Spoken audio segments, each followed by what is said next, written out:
Good evening. John York here again, and this is for IGE.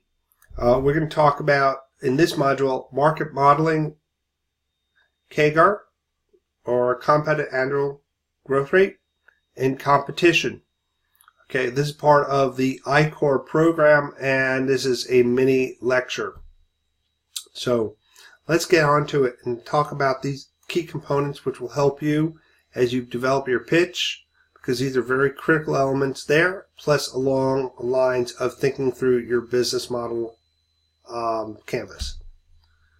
So, market model, competition, and growth. I'll tell you what, there's a lot to be thought about relative to these three aspects than what you perceive.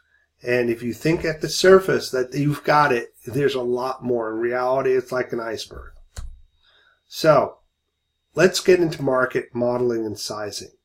Market sizing is the process of estimating, and I say estimating the potential of a market. What you want to be able to do is be able to communicate to your investors that you have a market that is worthwhile getting into. It's large enough. It's not a lifestyle business, which is less than $5 million or less than $10 million, but it's something that is maybe 50 or 100 million. It's worth getting into.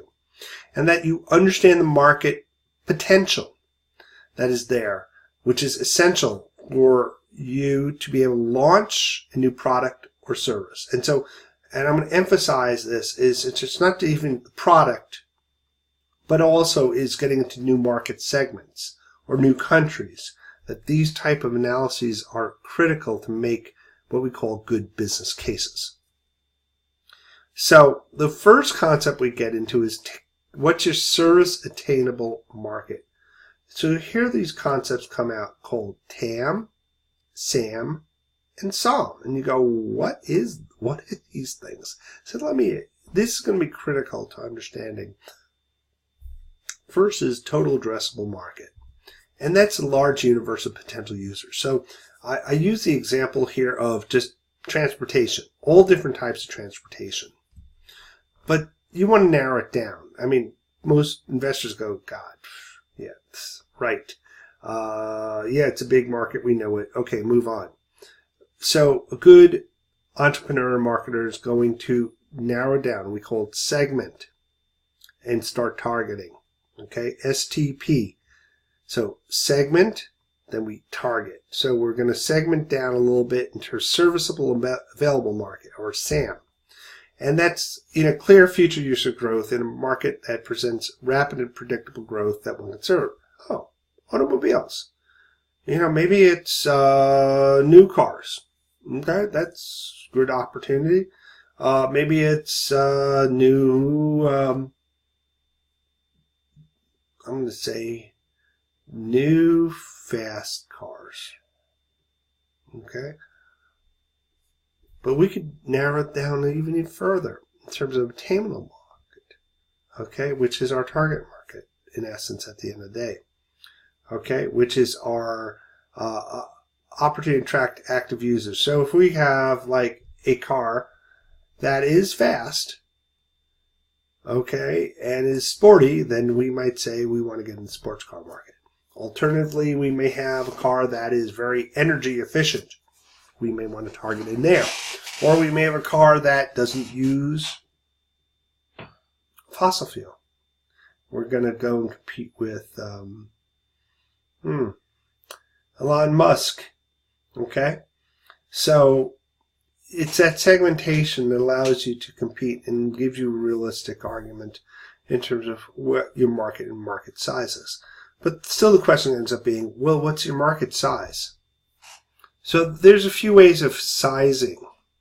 First and foremost is you can do top down, and there you can get through secondary research, particularly, or which can be through purchased or industry reports. You could even find it from press releases or investor presentations from competitors that are there. You can talk to customers. Or bottom up, which gives you a little bit more organic and realistic number. Being in the science side, I like epidemiologic information, especially in the medical side of business. But there may be, for instance, user trends. There could be adjacent markets.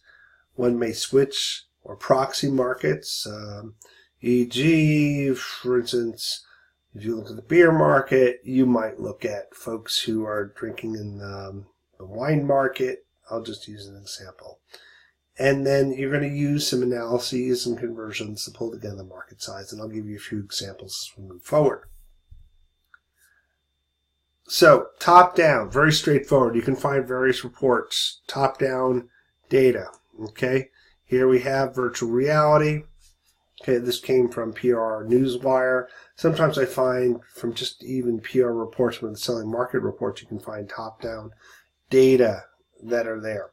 Grandview has, Kalorama has, so you might be able to find that there.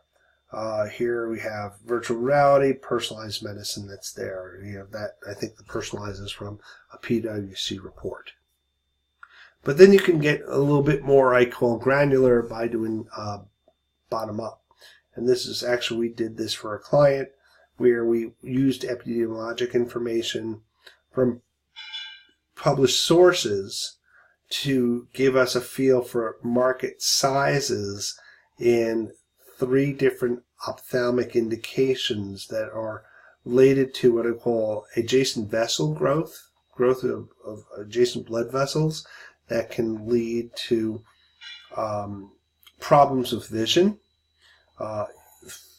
problems that are relevant to the cornea or to the back of the eye, or to development of glaucoma. And based on that, you can even actually have a strategy. You could say, I want to go for the big market, like a diabetic retinopathy, or age-related macular degeneration. Or you might decide, I'm going to take a strategy that is more of a rare disease strategy, such as if we were going to go into neovascular glaucoma, which is under 200,000 cases. You can start putting some of this data between what I call bottoms-up epidemiologic data with published data on usage. You can get like from IMS on drugs. So in this case, we did this for Genentech, and what we were able to do was use key market drivers. And those key market drivers, what we ended up doing was being able to project the annual cost of various treatments for metastatic breast cancer. And then what we were able to do is then tie in market share along with patients that were there and cost to be able to put an estimated cost or total cost, what we call compound, between patient share and price to look at 2 different market segments in the breast cancer space, being those patients who were recurring, who had an original diagnosis, were cured but then recurred, which happens a lot, as versus those who are naive or had for the first time. We were able to pull together and estimate, based on the drug therapy that's out there, a market size that was about $1.55 million. And then you could do another way of market sizing, such as in this case, which we just did in the cybersecurity market, where we got data from Gartner, which is a very well recognized resource within the cyberspace, and Cybersecurity Ventures. And what we ended up doing is looking at market sizes and market growth, or CAGR numbers. So we took sizes from certain years with growth out to 2018 or 2019. We also looked at share. So if you look at global cybersecurity market and you look at the cyber awareness and training, because we were in the education space, we want to see how large, particularly the second piece, was here in the TAM, which was 2.14 billion. And what we did, and we have sources that are there, then what we were able to do was make estimates from the global market relative to the California market. And we used a surrogate here, which we basically use GDP as our surrogate for ratios to be able to estimate from what the global cybersecurity awareness training market is to focus down to California market, and then use the CAGR to move those numbers up from 2014 numbers up to 2018 numbers, and then ultimately is to make some estimates based on public versus private, which was our sum, because we were focusing more on public employees of the state. So it just gives you some numbers that are there. There's an art to doing this, but it's that analysis that allows investors to understand that you're really put thought in terms of how you're coming up with your numbers. Then we get to what we call CAGR, and CAGR is compounded annual growth rate, and how much. And this is very attractive, especially when you have low, I'm going to say markets that are just starting to mature. They're new technology. They don't have much market size. They tend to be the hockey stick. They tend to be new markets, new technology you can't predict out. But the growth opportunity that exists there is tremendous. And so what we try to do with those type of markets is try to assign a CAGR, because what we're looking at is double-digit growth. That's more attractive than single-digit. And you have to reinterpret that data naturally, because the N, or the base, is small, versus you may have a gigantic market which has a much lower CAGR, but it's because your N is much higher. Okay, and I just pointed out there that we also look for inflection points when we do the CAGRs. And then we got this good thing called competition. Yes, I am a U of N fan. I had my first degree from the University of Michigan, and I love Go Blue. Unfortunately, they're not doing as great as I would expect this football season, but still, I love my Wolverines. So, you all are familiar with Michael Porter's 5 forces, but I want to focus in on the center 3 pieces here. We think about rivalry among existing firms. There's your core piece that's there. That's your core competition you think about. But you need to think about new entrants and substitutes. And what I mean by substitute is alternatives. And that includes the status quo.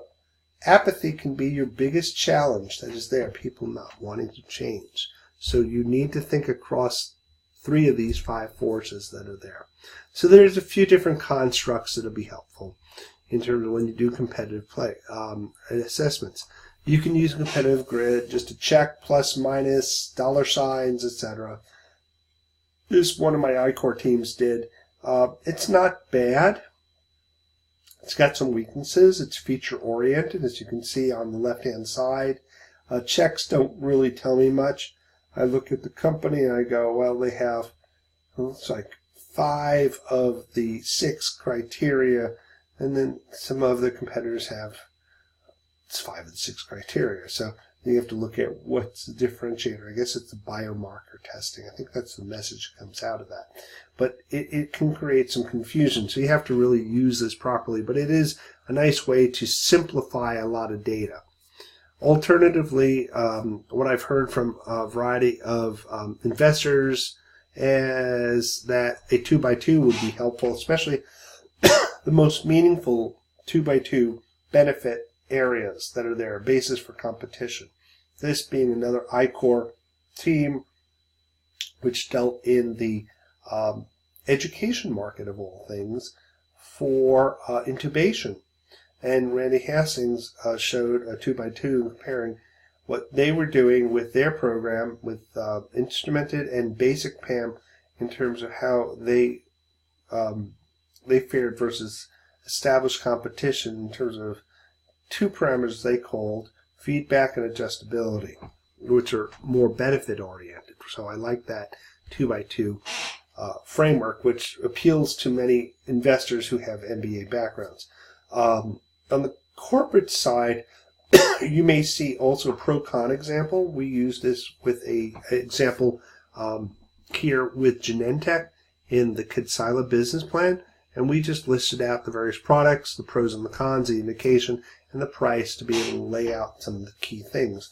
And this is important to understand once you start differentiating, how are you going to stack up versus, particularly Leptinib,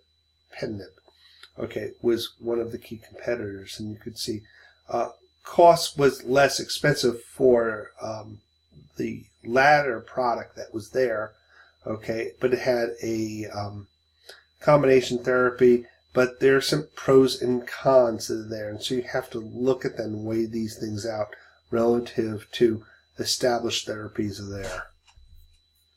I hate to say it, but some of the folks in the drug business tend to get a little micro, but that's how we are. We have to make big decisions and big bets, and we like lots of information. And then we have, last but not least, is the USP. And the USP is your, like what I call your mini pitch. And you think about for whom, problem to solve.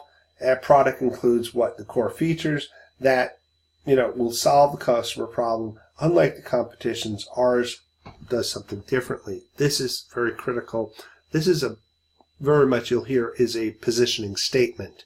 But it also can be used as a what we call an elevator pitch.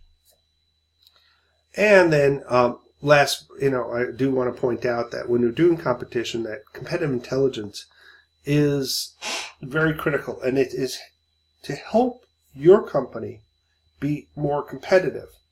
And what I mean by that is you need to look, and it could be on looking at websites, it could be looking at their annual reports, their 10Ks, is how did your customers achieve success? And what can you learn? And this is an exercise that I do with my Business 310 students. We do what we call Real Startup. And in Real Startup, what we ask about is where the gaps are and what customers are not served. So those bottom two are very, very critical because we want to learn from the competition because we want to exploit their weaknesses. And guess what? We're at the end of the video. It has been my pleasure to be able to talk with you, and hopefully between these two videos that we have had this evening that you've gained some insight relative to go-to-market, as well as talking particularly in this video about market sizing, CAGR, and competition. Anyway, I look forward to your final presentations and any questions that might come up. Have a great evening.